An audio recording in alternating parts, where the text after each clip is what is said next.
We have some clients who have sold millions of dollars at a single event and others who have sold in the hundreds of thousands of dollars range of high ticket products. So if you're a coach, consultant, or expert, and you're either thinking of running an event or you're already running events and you want to sell a whole lot more, you need to understand that selling high volume at events isn't luck. It's a system, and I'm breaking down this exact event selling system in this video. If you're new here, welcome to the channel. I'm Seth Ferguson, and we make these videos to help you go from an industry expert to an absolute powerhouse, because powerhouses, they sell more, they charge more, and they're seen as an authority in their space. Now, is it guaranteed that you will make $1 million selling at your next event? No, absolutely not. It's hard to do. But in some cases, our clients have made multi-million dollars selling at their event, and they followed these 4 pillars, these 4 steps that you have to hit in order to make it more likely that you will be successful. Because, let's face it, even if you make a couple $100,000 at your next event, that's probably a lot more than you're doing right now. All right, so let's start with number 1. And this is a very good example of people just following the wrong framework or the wrong advice when it comes to selling at the event. Because step number 1 is you have to make your offer at the right time. I was on a call a couple weeks ago with somebody who was selling a real estate type of offer. They were helping people fix and flip homes, and they would take them on tours. Now, they would go on these tours, on these tour buses, and at the end of the second day, when everybody's tired, they just went on this huge afternoon tour of all these job sites, they get off the bus, that's when he was making his offer. Now, as you can imagine, a lot of people just wanted to go home, so they just left. And he basically shot himself in the foot. He delivered amazing content, really good stuff, hands-on learning. He paid for these people to go around on this bus, they even fed them. But he shot himself in the foot because he didn't structure the day. He didn't present the offer at the right time. So this is exactly what you want to do. If you're running a one-day event, a single-day event, you're going to spend the morning right here amplifying the pain, right? You're going to be talking about why the audience is in the position they're in and the consequence of that and all the things they've tried that isn't working for them, right? Or else they wouldn't be there, because people come to events looking for solutions. They have a problem they want to solve, so they invest in an event. So you're going to spend the whole morning churning up that pain and all the things going wrong. You're going to have lunch right here. Now, you don't want to make your offer right after lunch. Why? Because people are comatose after they've just binged on the lunch buffet, especially if you're feeding them good food, right? I'm a huge fan of food, right? So you don't want to do that. Where you want to make your offer is you're going to have an afternoon break right here. You're going to make your offer right before the break. Why? Because it gives you time to talk with everybody. Your team can talk with everybody during the break, right before they go home. So you still have all of this time to reinforce the offer, and then when your event ends right here, your team can stick around and focus on closing. This is for a one-day event. This is exactly what you want to do. Now, for a 2-day event, it's going to follow slightly the same framework. And let me explain what I mean. You're still going to spend the morning ratcheting up the pain, uncovering all the reasons why it's not working. You take your lunch right here. You still have your afternoon break. Now, the mistake a lot of people make is they're like, oh, well, Seth, I have a 2-day event now, so this means I don't want to pitch on the first day or present my offer. I want to do it on the second day. Big mistake. Why? You want to introduce your offer on day 1 because that gives you all day on day 2 and your team to have those conversations, because the cat's out of the bag at that point. Everybody knows what the offer is if they want to continue working with you. Now, a percentage of people will choose not to. They're cool with just the event, but every single event you run, there is a percentage, and I'll get to that in a little bit, of people who actually want to pay you to continue getting your help and your support and your guidance. This is who you're making the offer to. So even with a 2-day event, you want to make your offer right here before the break. Because what this is obviously to do, same thing. You stick around after, you have more content, but then on day 2, you can even keep coming back to your offer and have case studies, testimonials. You have additional content proving why that offer is the best fit for them to help them achieve whatever their goal is. You never want to make your offer on day 2 with a 2-day event. You always do it on day 1. Now, where things change a little bit is with a 3-day event. With a 3-day event, you really have a choice. And this comes down to style and testing because every audience is slightly different. There's no one size fits all. That's why with our clients, there's no group coaching or boilerplate. Everything's done one-on-one because events are very, very tailored. You have to be very specific and nail this stuff. So with a 3-day event, day 1 is all content. You're just going to pump the content. Now, obviously, you still have in the morning, you're going to be pumping everything going wrong and the cost of that, pure content. Day 2, we've got your lunch break right here. You're still going to make your offer either before, before the break right here on day 2, and that gives you the rest of the time all the way here and all day 3, or you can choose to make your offer still on day 1. Right before the afternoon break. So right before the afternoon break on day 1 or right before the afternoon break on day 2. It's your choice. You'll want to test this stuff.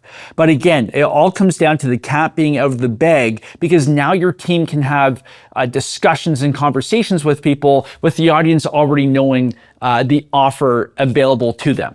It expedites the process. You can be a whole lot more direct and the audience isn't left wondering, oh, I wonder when they're going to present the offer. Get it done, but you have to give yourself enough time to churn up that pain and really exemplify why they're in the position they're in, and then you start offering solutions. So you ratchet up the pain, why things are happening. That's going to be in the morning here, no matter whether you're day 3, day 2, or day 1. You spend the morning doing that, and then you start presenting a new way to do things, and then you present your offer right before the break. I don't care if it's on day 1 or day 2 with a 3-day event, but you have to make sure your offer gets done before the break. Don't you shoot yourself in the foot like the example I shared where the guy's doing it right at the end when everybody's just thinking about going home. You have to give yourself time and do it at the right spot. Now, the second thing you have to keep in mind is how you close. So the first one was how you make the offer. The second one is how you close. And for this, we use our PowerClose Framework. So this is our internal IP on how we present things, because how you close has a massive impact in terms of your revenue and how many units you sell at your event. And the very first thing we have to consider is what type of audience are you in front of? Do you have a sophisticated audience or an unsophisticated audience? Because whether or not you have one or the other, that's going to dictate which type of closing style you choose. Let me break this down. Once you're making the offer at the most opportune time, you're not shooting yourself in the foot, you're doing it at the right spot. The next thing you have to worry about is how you make the offer. And to do that, we're going to follow our proprietary PowerClose framework, which is going to make things a whole lot easier for you transitioning into the close. So when you're doing your power talk, whether it's a 60-minute power talk or if it's an extended workshop, and we use the extended version of our power talk, the power close is the end bit. So after all the content, after you've taken them through the framework, I've got other videos for that. Definitely check that out. But when we're into the close, so you've gone through your 3 power pillars, you've uncovered the breakthrough that you have to have. Once you do all of that, now we have to transition into presenting the offer and making an invitation and presenting the offer to the audience. This is where we use the PowerClose framework. So we make it really easy. You just have to follow the words power, right? So the first one we have to do is you have to put it all together. So as soon as you're done your content pillars, the next step is summarizing and basically telling everybody what you just taught them. Because if you don't, there's no bow on the box. It's not all wrapped up together. And quite honestly, a lot of people, they forget what you covered first, right? If you're following the 3-pillar format. So what you have to do is you have to summarize and put it all together and basically walk people through exactly what you just taught them. The next step after that is you have to open the door. And how we open the door is we ask permission to present our offer. Because what happens is a lot of amateur salespeople, whether it's selling on the phone, selling in person, or selling from stage, a lot of amateurs, they just assume the person wants to hear the close and they go straight into the close and they just vomit. It's that word diarrhea all over the prospect. That's not what we want to do with our audience. Remember, we have a high intent audience. They've spent time, they've spent money, they've traveled to spend time at your event, or maybe it's a virtual event. You have to treat them with respect, and the attendee should be a willing participant at every step of the way. So what we do is we open the door. We say, hey, Would you guys mind if I actually share how we might be able to help you guys out implement whatever I just taught you, right? You're not like a super salesy used car vibe. You're not super sleaze. You're just opening the door. Hey, would you guys mind if I can continue showing you what we've got in store for you? Great. You get everybody to say yes or raise their hand or put a 1 in the chat if it's virtual, whatever it is, you ask permission. The next thing we have to cover is why now? Why do they have to make a decision immediately today rather than next month, 6 months, next year? And this is the whole crux. This is how you sell at a high level. Because as a salesperson, if you fail to uncover and articulate why it's urgent now to take action, you're not going to be selling at a high level. The same thing applies when you're selling from stage, right? So after we put it all together, we summarize what we just taught them. Then we open the door, we ask permission to sell. Then we have to cover why now. Why is this urgent? What's the impact to their business? What's the impact to them personally? What's the impact on their relationships? What's at stake? We have to articulate this in a way that's very easy to understand. Once we do that though, now we are in a spot where we can extend the invitation. So the extend the invitation part is where we actually walk them through the offer. And what we do is we say, hey, this isn't going to be for everybody. But for this certain type of person, whatever your offer is, I've prepared this. And then you're going to walk them through what the offer is. Now, you're not going to walk them through all of the details. Details don't sell. What you want to do is you want to highlight the result, the transformation they're going to have if they take you up and accept the offer you've just made them. That's exactly what you want to do. So the E part, the extend the invitation, this is where we're going to beef it up a little bit, and you're going to walk them through the transformation, the result of the offer, not all the bits and pieces. So if you run a group coaching program, you're not going to talk to them about how many calls they have, right? If you run a consultant offer where you're spending time, you're not going to explain how many hours a week they get with you. That's not what they care about. They care about is what's going to happen to them, what result will they get if they take you up on the offer, right? So if it's a weight loss offer, hey, you're going to just imagine yourself here, like all of our other clients, 20 pounds less or whatever your offer tends to be. Or if it's a revenue generation offer, hey, on average, our clients increase their, ROAS, return on ad spend by 20%, blah, blah, blah, blah. Sell the transformation, not the bits and pieces. Okay. So once you do that, you present your offer, you walk it through, you articulate it. Now you have to reinforce with scarcity and a strong call to action. So we don't want to make up scarcity. That's not what we want to do. Everything has to be true and legitimate. But let's say you can only work with 10 clients a month. You want to let people know, hey, I only have capacity to work with 10 clients a month. And right now we've got 100 people in the audience. Chances are I'm going to max out my capacity. So let's get this done right now. And then you're going to have a strong call to action. So if you're interested in learning more about this opportunity, and I'm going to walk you through a couple different closes in just a sec, but you're going to give somebody a strong direction. You're not going to give them, oh, you can email me, you can call me, you can scan this QR code. No, you give them one way to do it. It's like, hey, scan this QR code right now. Go to the back of the room right now. Text this number right now. Clear direction, one option. Okay?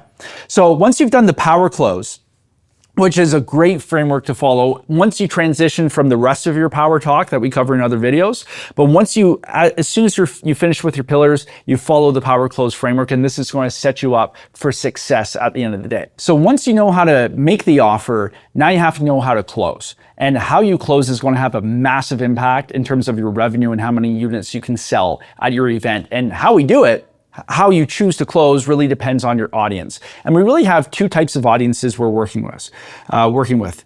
You have sophisticated audiences and you have unsophisticated audiences. And the mistake I made when I first started is I used the strategy to close an unsophisticated audience on a sophisticated audience, and it did not go well. I had crickets. So don't make that mistake. Let me explain.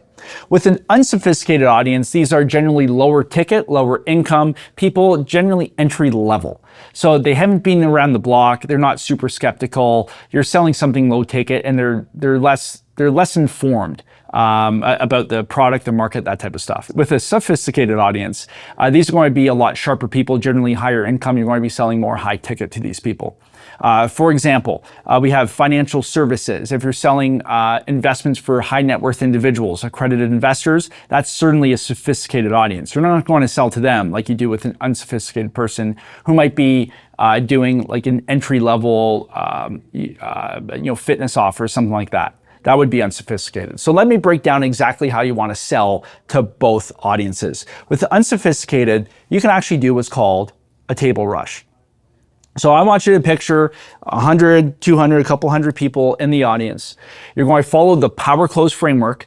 Now, in your close, you're going to have super urgency, super scarcity, and you're going to physically direct people. You're going to have a low ticket price, generally $197, $297, $497. You're literally going to tell people and point to them, like, hey, if this is you, only right now can you get this, go here. Right? You're going to point them to a table at the back where your team is with all the clippers. It's going to say, hey, get up right now, go to the table. And what's going to happen is your audience is going to stand up and they're all going to go to the table, right? You're going to direct them exactly what you want to do. That's called a table rush because people rush to the table. Now, you don't want to do this with a sophisticated audience because sophisticated audiences, they've been through that before, they see right through it, they don't respond well to that urgency, scarcity, especially if it's fabricated.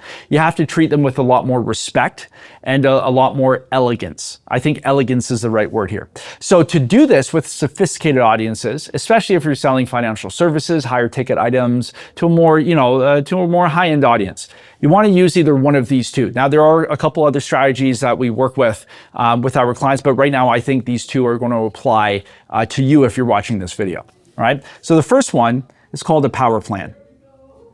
A power plan, what you do, it works especially well if you have a 2 or 3 day event in person.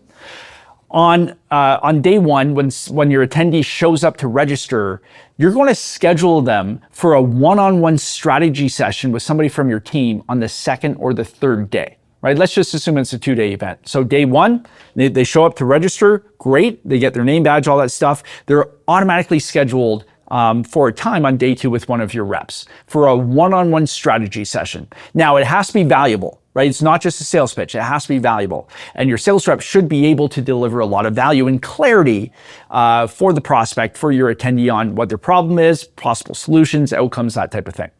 So what you want to do is on day 1, remember, you're going to make your offer before the afternoon break. Cat's out of the bag. Now on day 2, your attendee has a chance, the opportunity to sit down with one of your knowledgeable people and work through and figure out a game plan for their specific situation. So I always suggest you have some type of workbook or a roadmap or something you complete and fill out for the prospect so they have something to take away. It should be a very valuable conversation. But after you go through that exercise, depending on your product and your service, you're going to say, hey, listen, I know you heard Seth's offer yesterday. I'm just kind of curious, would you be looking for some help implementing what we just covered? Yeah, obviously you're going to tweak the verbiage to whatever your offer is, but you're going to basically ask them, hey, do you want help actually doing this and achieving this result? And then most of the time they're going to be like, oh, okay, well, tell me, what does that look like? And then you can basically go through the pitch again, your sales presentation, but in a more tailored way. And then at the end of that, you have a chance to answer questions, go more in depth on what they're looking for, that type of stuff. So it really is a sales conversation, but it's being preceded by the presentation from the stage the day before. And then you have all of this content. So it's not like a cold, like book a call style conversation. It's very, very warm and you get very in depth with these people. This crushes. Absolutely crushes on 2 and 3 day workshops. Crushes. If you're not doing this, you should do it right now. The second thing we do is called an active floor. Because the power plan, this works really well for smaller events, 150 to 200 people, but you max out capacity if you don't have enough staff. So the active floor is what we use for our large conference. So I run this massive conference. We get thousands of people.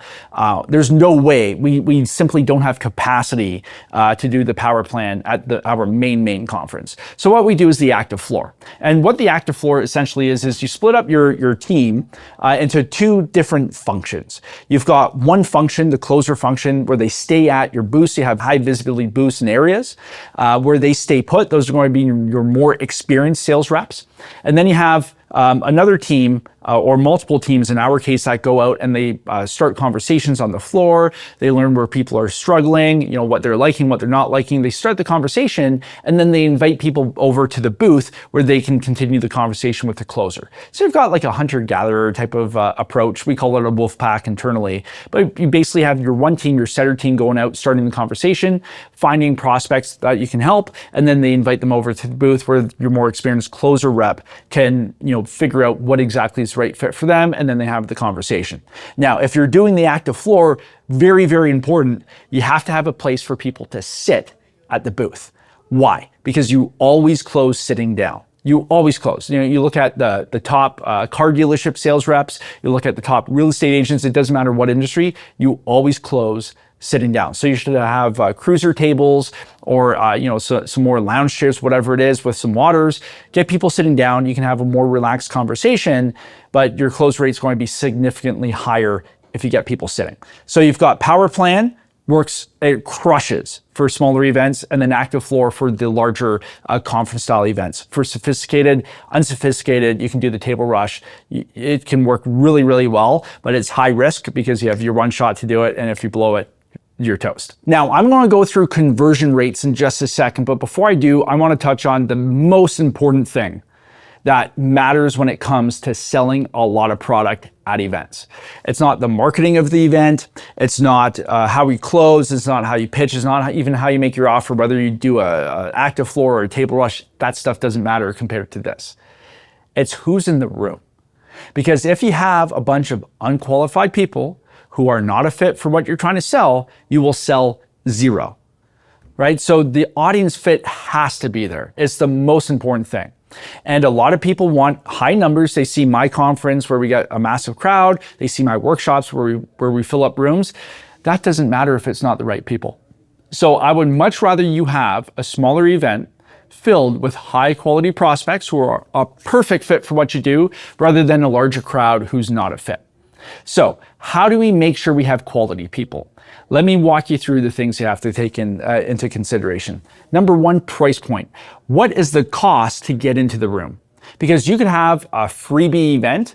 Now you run into issues with show-up rates, all that stuff too, but you are going to attract a much lower quality attendee because it's free. Free events attract people looking for free shit. Now, if you have a higher ticket event, it doesn't have to be thousands of dollars. Like we run workshops that cost that plus some. But even if it's a couple $100, at least somebody's invested something. They're serious. Your show-up rate's going to be a whole lot higher, which helps you on the planning side. But more importantly, you're finding people who are willing to invest in a solution. Because people go to events seeking a solution to a problem. You just don't want freebies. So the best thing you can do is charge to get people in, or charge to have people get into the room. Best thing you can possibly do. The other thing is your messaging and how you position the event, right? There's a couple examples in our marketplace here where, it's free to get in the room, or it's very low tickets, like $50, $100. There's no way you can sell a high ticket product for $10, $15, $20, $50,000 in that room. It's just not going to be a fit. But if we run a workshop and we charge, let's say $2,000, $2,500 for the workshop, we're attracting more affluent audience, somebody who's willing to invest, they have the means. And let me tell you, with our different events that we run, the people who pay us the most are the ones who convert the most, and they're the happiest people too. We get less complaints, they buy all the stuff, they're great customers. So if you're going to take some advice from me, having run all of the events that I've run, different scales, all that type of stuff, charge more for what you do. Even though you're going to get a smaller crowd, it's going to be a higher quality crowd, and your conversion rate is going to be much, much higher. So Speaking of conversion rates, I promise talking about conversion rates and some expectations for in-person events. And this is why in-person events crush webinars and online events any day of the week. Their conversion rate's so much higher. Why? Somebody has to travel, they have to spend time, they have to show up in person. They're way more serious than somebody who just clicked on a link and is watching while making breakfast and then getting the kids ready for school and then doing a whole bunch of other things at the same time. So let's use the example of a 100-person event with a $20,000 product. All right, so very typical for high ticket. You've got a high-end coaching package. It doesn't matter what it is. You've got your high-end package, 100 people in the room. What is that going to look like? Generally speaking, you're going to have a range of conversions. And if we go below that conversion rate, something's not adding up. So maybe the audience is wrong, maybe the content's wrong, maybe how you actually pitch when you pitched is wrong. Like the one example I walked you through, something's broken there. But generally speaking, the minimum we should be seeing is a 10% conversion rate for an in-person event, right? So if you're selling, 100 people in the room and you've got a $20,000 product, 10%, you're going to walk out with 10 sales, $20,000, that's a $200K day. That's not a bad day for a lot of people. That's actually a really good day. But that's our minimum standard. Where do we want to go from here? Well, 15%. All right, you have 15 sales, you're doing $300K in that day. Again, pretty good. Now, what we found with our clients, so we've had some clients convert a lot higher than 20%, but I would say a safe range for well-executed events in person is between 10 and 20%. That's where we should be planning. So for the 20%, that you're going to walk out with 20 sales out of that room, and that's $400,000 in revenue from that one event. And that's from 100 people. Now you can imagine, with some of our clients where they're selling millions of dollars in 1 or 2 days, that's when we get into, 500 people, larger events like that. And for my conference, we get thousands of people. And it just compounds and compounds and compounds. So if you're selling high ticket, if you're a coach, expert consultant with a high ticket product or service, and you're not running events already, you're leaving a ton of money on the table. And if you're already running events, but you're not following the frameworks I just walked you through, you're also leaving a whole lot of money on the table. So this is the stuff that you can apply immediately. You don't have to wait. Implement this stuff right now, and then leave me a comment on this video after you run your next event and let me know how you make out. All right, I'll see you guys next time. Have fun.